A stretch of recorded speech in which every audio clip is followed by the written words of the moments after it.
Hi class! Welcome back to our channel. For this video, I will show you how to find the percentile for ungrouped data.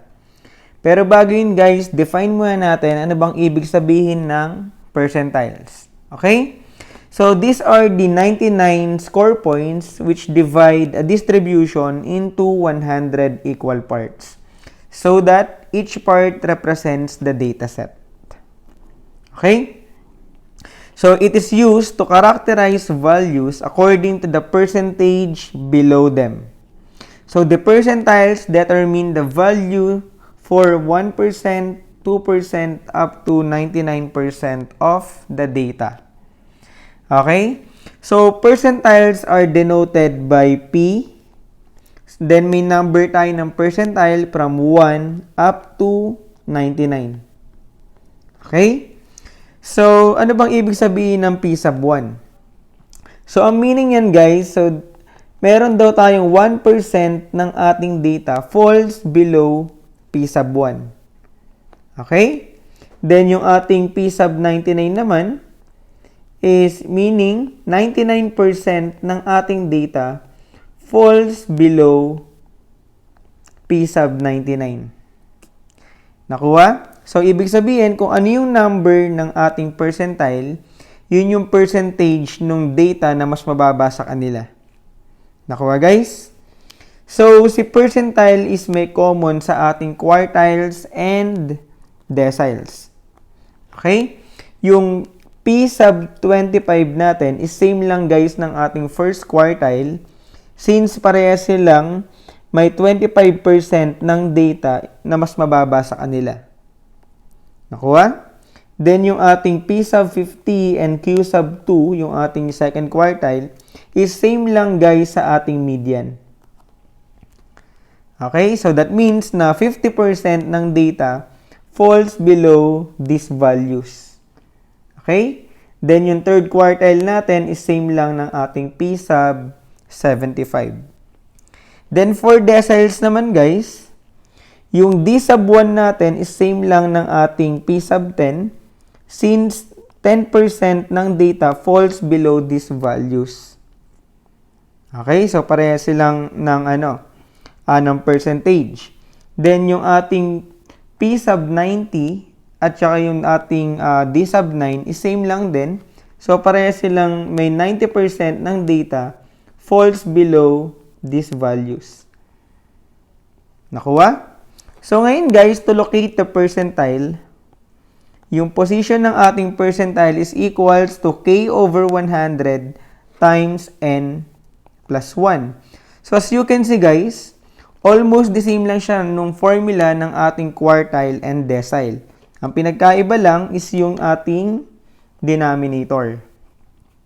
Since the percentile divides the distribution into 100 equal parts, so yun yung ating magiging denominator. Okay? Then yung K natin dito, that is the number ng ating percentile, which is from 1 up to 99. Okay? Then yung N naman natin dito, yan yung number of samples or ng ating data. Nakuha? So, let's have example number 1. So, find the P sub 70, P sub 25, P sub 45, and P sub 85 of the following test scores of a random sample of 10 students. So, ang mga scores dito guys, we have 35, 42, 40, 28, 15, 23, 33, 20, 18, and 28. Okay? So, ang first step natin dito guys, we need to arrange these scores from the lowest to the highest. Okay? Or in ascending order. So, as you can see, 15 yung ating lowest value. So, that will be our starting point. Tama? Then, after 15, we have 18. Then, 20. Then, we have 23. Then, we have 2 28s, followed by 33, then 35, 40, and last, yung ating highest value, which is 42. Okay? So, next is, kunin natin yung value ng ating n. So, kung bibilangin natin yung data natin, we have 1, 2, 3, 4, 5, 6, 7, 8, 9, 10. So, therefore, ang n natin is equals to positive 10. Tama? So, ngayon, pwede na natin kunin yung location ng ating P sub 70 by using the formula P sub k equals k over 100 times n plus 1. Okay? So, since P sub 70 yung pinapahanap, so ang value ng k natin is 70 over 100 times n, which is 10 plus 1. Tama? So, simplify natin to guys. We have 70 over 100, then 10 plus 1, that is 11. So, compute natin to. We have 70 times 11, then divided by 100, we have 7.7. So, since decimal yung location ng ating P sub 70, ira-round off lang natin yan guys in whole number. Okay? So, that is equivalent to 8. So, meaning, ang position ng ating P sub 70 is yung pang 8 sa ating distribution. Okay? So, pag binilang natin yan guys, so, we have 1, 2, 3, 4, 5, 6, 7, 8. So, as you can see, ang P sub 70 natin is equals to 35. Nakuha? So, ngayon guys, after nyo makuha yung value ng ating P sub 70, kailangan i-interpret natin yan. Okay? So, that means, so since ang number ng ating percentile is 70, so that is 70% of the data falls below 35. Okay? So, nakuha ba guys? So, next, let's have P sub 25. Okay? So, this time, ang value ng K natin is 25. So, that is over 100 times n plus 1. So, ang n natin is 10 plus 1. Okay, so pag sinolve natin yan, so 25 times 11, that is 275. Then divided by 100, we have 2.75. Tama? So, since decimal yung location ng ating P sub 25, so, ira-round off lang natin yan, guys. So, that is equivalent to 3. Okay? So, makikita natin yung ating P sub 25, that is third ng ating distribution. Okay? So, pag binilang niyo yan dun sa ating distribution, that is equivalent to 20. Okay? So, interpret natin ngayon. So, that is 25% of the data. So, again, bakit 25% of the data yung ginamit natin? Since ang number ng percentile natin is 25. Okay? Falls below 20. Nakuha? So, ganyan lang siya kasimple, guys. Next, let's have P sub 45. So, ang K natin dito is equals to 45 over 100 times N. So, ang N natin is 10, then plus 1. Okay? So, simplify natin to guys. We have 45 over 100 times 10 plus 1, that is 11.